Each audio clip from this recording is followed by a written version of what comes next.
Before we begin, viewer discretion is strongly advised. The following is for educational and entertainment purposes only. This is the verbatim federal courtroom testimony of the Sean Diddy Combs trial, as reported by Inner City Press. The courtroom was dead silent as the judge called the next witness. All eyes turned toward the back as a familiar face stepped forward, one that no one expected to see. Usher Raymond, the Grammy-winning R&B star, was about to testify. Not about his music, not about a label dispute, but about what really happened behind the closed doors of Sean Diddy Combs' empire. For years, Usher stayed silent. He played the game, smiled through interviews, dodged questions. But now, as Diddy faces federal charges of trafficking, coercion, and a criminal enterprise of abuse, Usher has finally decided to tell the truth. And the truth, he says, has been eating him alive. From what he witnessed as a 14-year-old under Diddy's care, to what he later realized about the entertainment industry's darkest corners, this testimony isn't just shocking. It's historic, and it could change everything. Usher began by recounting the day his mother told him he was going to live with Diddy in New York. At the time, he was just 14 years old, fresh off his debut album and eager to rise in the ranks of the music industry. L.A. Reid had arranged the mentorship with the belief that being around Diddy would fast-track Usher's success. What none of them expected was the kind of world Usher would be walking into. "I thought I was going to learn how to be a star," Usher told the court, his voice steady but tight. "What I saw instead were things no teenager should be around." Usher testified that from the moment he entered Diddy's Midtown Manhattan penthouse, the environment was saturated in excess. Champagne on breakfast trays, strangers waking up in rooms he didn't know existed, people he later recognized from TV and magazines lounging half-dressed or passed out. It wasn't a home. It was a scene. He called it the flavor camp, Usher said. "I didn't know what that meant. I thought it was just branding. Later, I realized it meant indulgence." The court listened intently as Usher described how the mentorship quickly turned into something else. Diddy wasn't teaching him about vocals or performance. Instead, Usher claimed he was encouraged to observe the lifestyle, to party with celebrities, and to stop asking questions. "He told me, 'This is how we do it. You don't ask, you just watch. Learn by watching. That's how grown men roll.'" He recalled one night when he woke up around 3 a.m. to find people in masks entering the apartment. Music was playing low, and candles lit the hallway. He walked into the living room and saw what he could only describe as a ritualistic party. It wasn't just sex. There was structure to it. Cameras, lists, and no one looked surprised. "I thought maybe I had walked into a movie set. I remember thinking, I shouldn't be seeing this." Usher said he was told to go back to bed, but he didn't sleep that night. That was the moment, he said, that changed how he saw Diddy forever. The next part of Usher's testimony centered around the warnings he never received. Not from his record label, not from his mother, not from industry insiders who all knew what Diddy's world really looked like. People thought Diddy was eccentric, Usher explained. They didn't realize he had power over people in a way that was quiet, but absolute. If he didn't like you, your career stalled. If he liked you, your silence was part of the deal. Usher told the jury that there were others like him, young artists brought into the fold, promised a fast track to fame, but slowly pulled into Diddy's orbit in ways they couldn't understand at the time. He named no names yet, but hinted that more would come forward. There were people around us who saw, assistants, drivers, other musicians. Everybody acted like it was normal, but deep down, they knew. The adults failed us. One particularly disturbing moment in his testimony came when he described a private trip to the Caribbean Diddy took him on when he was 15. It was supposed to be a retreat. Just me, him, and a couple others. The place was isolated. No press, no cameras. And that's where I realized I wasn't there to learn anything about music. He paused. I won't go into everything, but what I will say is that I wasn't given a choice about the environment I was placed in. And it took me years to understand the manipulation. The courtroom was silent. Usher said that after the trip, his relationship with Diddy changed. The mogul became more controlling. There were always new people around, always more parties, always more rules. And every time Usher pushed back, even slightly, he was reminded who made his career. He told me, "You don't bite the hand that feeds you. Remember who gave you this life." Usher ended the segment by looking directly at Diddy. "You didn't give me this life. You gave me nightmares." Usher's third portion of testimony was perhaps the most stunning. He described being presented with a contract at the age of 16 that included a confidentiality clause. Though it was under the guise of a standard non-disclosure agreement to protect Bad Boy Records' internal dealings, Usher claimed it included specific language about private events and discretion. At the time, I didn't even know what half the words meant, Usher told the court. My mother had to co-sign, and the label's lawyers said it was standard. But now, looking back, I know what it was. A contract to keep me quiet. He said he signed it because he trusted them. That signature bought my silence for years. I wasn't allowed to speak about parties, guests, behaviors. I was told it would ruin the brand. But what about what it did to me? Usher said that clause was invoked years later, when he attempted to speak out about some of the things he had seen. In 2009, I was working on an interview with a major publication. The questions started getting personal. Suddenly, I got a call from Bad Boy's old legal team. They reminded me of my NDA. They said, "We hope you're not trying to jeopardize your reputation." He said he never went through with the interview. But it wasn't just lawyers. Usher claimed he received veiled threats from people still tied to Diddy's empire, people he hadn't spoken to in years. You think you're done with that world, but it's never done with you. And if you step out of line, there are consequences, not just to your career, but to your safety.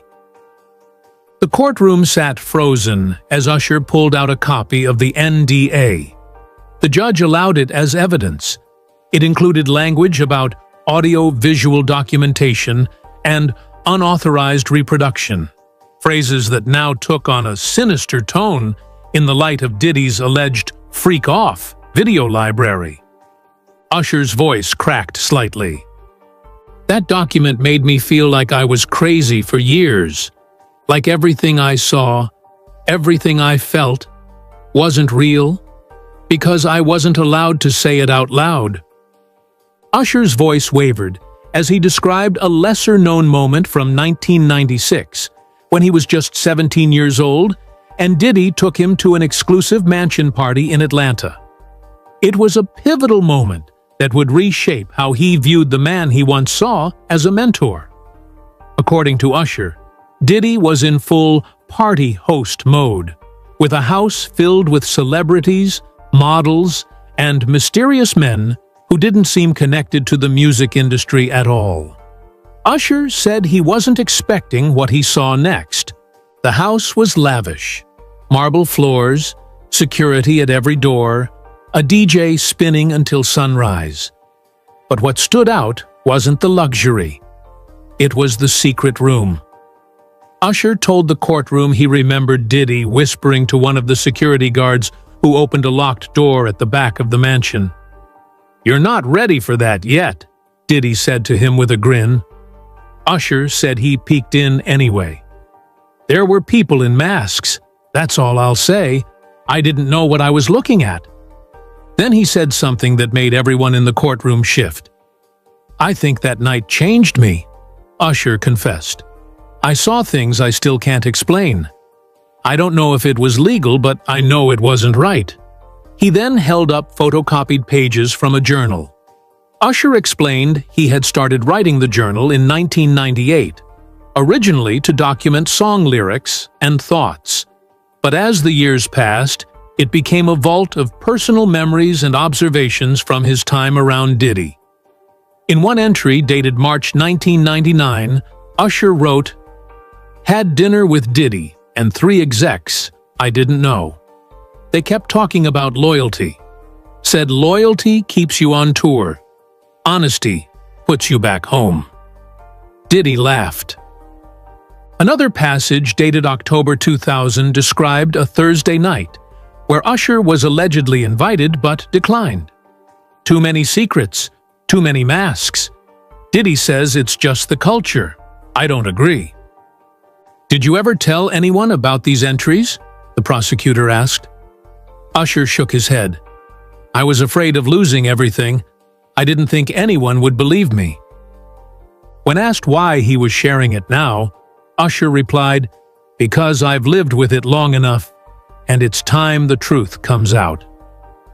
Usher leaned into the microphone and revealed an encounter he said he hadn't even told his closest friends. In 1997, at age 18, he was invited by Diddy to meet a powerful music investor in Miami, someone who could fund Usher's first world tour and help him build his brand. I thought it was about business, Usher explained. Diddy hyped it up like it was the biggest break of my life. He told me to dress up, look sharp, and be polite. When Usher arrived at the penthouse suite at the Setai Hotel, he found 3 men lounging in robes with high-end champagne and several young women sitting quietly in the background. One of them, he said he was from overseas, asked me if I wanted to be remembered forever, Usher said. He wasn't talking about music. Usher said Diddy left him alone with the men. I felt trapped, he testified. They didn't touch me. But one of them put his hand on my shoulder and said, "You can stay, or you can leave, but you'll never get another invitation like this again." He left, and that's when things started to change. Usher said he was removed from one tour opportunity, and a prominent producer suddenly pulled out of working with him.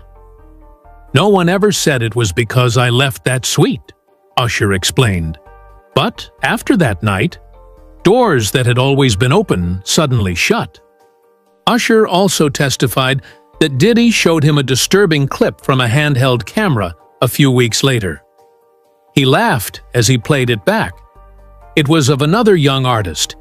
He was doing something I know he wouldn't have agreed to unless someone made him. Did Diddy threaten you? The attorney asked. Usher paused. He didn't have to. The people around him did. They didn't use words. They used silence and exile.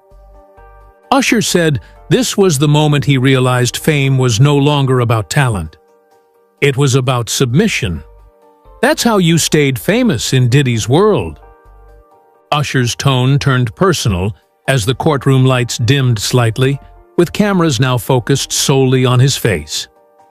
This is the hardest part, he said, because it's not about me anymore. He went on to describe the early days of Justin Bieber's rise. Usher had been instrumental in launching the pop star's career, co-signing him and serving as his mentor. At the beginning, it was all positive.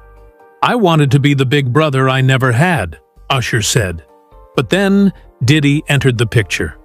According to Usher, Diddy began inviting Bieber to parties, calling it Flavor Camp, the same phrase he used with Usher years earlier. He was 15, Usher said, and they were treating him like a grown man. One night in 2011, Usher got a call from Bieber. He didn't say anything at first. I just heard breathing. Then he said, "I want to come home." Usher's team attempted to track him down, but Bieber went silent for 2 days. When they met again, Bieber wouldn't look Usher in the eye. He just said, "It's fine. I'm good now." But he wasn't, Usher testified. He then revealed that he'd confronted Diddy privately and asked him directly, "What are you doing to these kids?" According to Usher, Diddy chuckled and replied, "Same thing they did to me. It's how the game works." Usher said that was the last serious conversation he had with Diddy. "After that, I stepped back. I didn't want my name tied to it. But watching what happened to Justin, I couldn't stay silent anymore." He also revealed, for the first time, that in 2018 he received a call from an anonymous number with a voice that said, "Tell him to keep his mouth shut, or we'll shut it for him." When asked who he believed was behind the call, Usher looked directly at the defense table. "I think you know." Usher revealed that the breaking point in his relationship with Diddy came during a now infamous night that had never been publicly discussed. Until now. According to his testimony, it was an unassuming private party at a hidden estate in the Hollywood Hills in 2002. Usher claimed that what he saw that night changed the way he saw Diddy forever. The event, which he described as more like a rite of passage than a party, involved several young artists and models, many of whom were under the impression that they were being offered career opportunities. Usher testified that Diddy had invited him under the guise of meeting a new producer from Europe. But when he arrived, he said there were no executives, no producers, just dim lighting, security at every corner, and a heavy aura of secrecy. He described an environment where phones were confiscated at the door, and a strange series of contracts were presented to guests that were labeled NDAs, but had more aggressive language than anything he'd ever seen in the industry. "The vibe was wrong," Usher said in court, his voice reportedly breaking for the first time. "There were people there who weren't artists. They weren't executives. I realized they were just observers." He said he recognized several famous faces, some of whom had never been connected publicly to Diddy, but refused to name them on record, hinting instead that if this trial continues, others will come forward. The most harrowing part of his statement came when he said that after trying to leave the party early, he was stopped by a man he did not recognize and brought to a side room where Diddy was seated. He told me, "You're not ready yet. You still think this is about music. This is bigger than that." Usher left that night and claimed he never returned to another party hosted by Diddy again. Usher's testimony pivoted toward the business practices Diddy had employed, not just with him, but with dozens of bad boy artists. For the first time, Usher submitted internal emails and contract drafts revealing that he had signed a development deal as a teen that locked him into 5 albums and gave away the rights to his masters until the age of 35. "I didn't know what I was signing," Usher admitted. "I just wanted to sing." He then exposed how other artists were tied into similar contracts, mentioning names like Carl Thomas, Total, Black Rob, and the late Craig Mack. Usher alleged that Diddy had a pattern of pulling artists close with promises of mentorship and exposure, only to discard them once they were no longer useful or obedient. He even revealed that a private accountant once sent him a spreadsheet with the royalties he had missed over the years, totaling more than $4.3 million. When he brought this to Diddy's attention, he claims Diddy laughed and told him, "If you knew what was really owed to you, you wouldn't sleep at night." Court documents also revealed that several artists had taken settlements in silence, some accepting small payments just to regain the right to use their names or perform their songs. One of the biggest revelations was that Usher had tried to organize a secret meeting with other artists in 2011 to address their collective grievances, but said the meeting never happened because someone tipped Diddy off. Even more damning was his claim that he once saw Diddy order the destruction of demo tapes and footage belonging to an artist who had threatened to speak out. That artist, Usher said, has since vanished from public life. I don't know where he is, nobody does, but I remember his voice, and I remember that he was scared. This statement silenced the courtroom. In the final part of his testimony, Usher broke down when asked why he never came forward earlier. His response was both haunting and heartbreaking. Because I thought I owed him. I thought if I stayed silent, I could move on and still be grateful. But you can't be grateful for a lie. Usher said the guilt had eaten at him for years. He talked about watching other young artists fall into the same trap he once did, and admitted that for a long time, he didn't know how to help them without destroying his own career. It was always about leverage, he said, and Diddy had all of it. He revealed that in 2016, around the time the infamous Drink Champs clip started circulating again online, he had attempted to confront Diddy privately, but was blocked by Diddy's legal team. What struck the courtroom most was when Usher described an unpublished journal entry he had written the night he left Diddy's mentorship for good. It said, "I survived Puffy, but did the kid in me survive? I still don't know." He ended his testimony by addressing the court, the victims watching online, and the younger generation of artists who idolize the people on trial. This isn't just about one man. It's about an entire system that told kids like me to be quiet, to stay in line, and to never question the hands that fed us. But I'm here now, and I'm not afraid anymore. Not for me, because I've already lived through it. I'm doing this for the ones who didn't. At that moment, the courtroom stood silent. What began as a federal case about racketeering and trafficking had turned into something much bigger, a reckoning for decades of silence in the music industry. What the public never knew, until now, is that at the height of his early fame, just after releasing 8701 in 2001, Usher quietly disappeared from the spotlight for a full week. Industry insiders assumed he was taking a break from the grueling tour schedule. But in court, Usher revealed that he was checked into a private mental health facility in Northern California under a false name. According to his testimony, the cause of the breakdown stemmed from unresolved trauma that dated back to his time living with Diddy as a teen.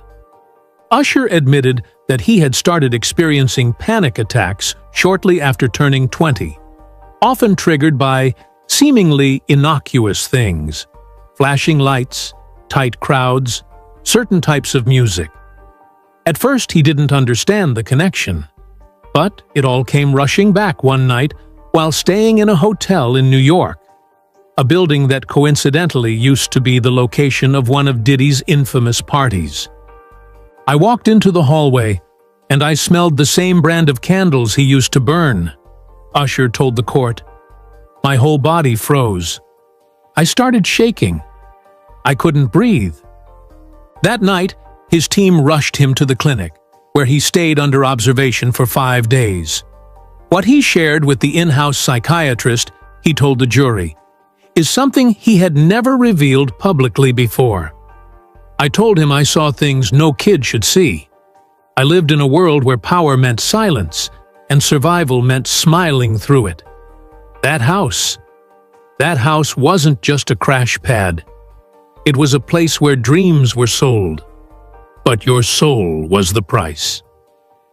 Usher testified that the psychiatrist diagnosed him with PTSD, a revelation that stunned both the courtroom and his fans watching from outside. He said it took nearly 2 years of therapy before he could sleep through the night without recurring nightmares. Though Usher never named others who may have gone through the same thing, He hinted that several other young artists who had similar relationships with Diddy had also disappeared or suffered emotional breakdowns, but were too afraid to speak. "I was lucky. I had the money to get help, but some of the others didn't. One of them overdosed, another tried to take his life, and a third, he just vanished." When asked why he kept this a secret for over 2 decades, Usher didn't flinch. "Because nobody would have believed me in 2001.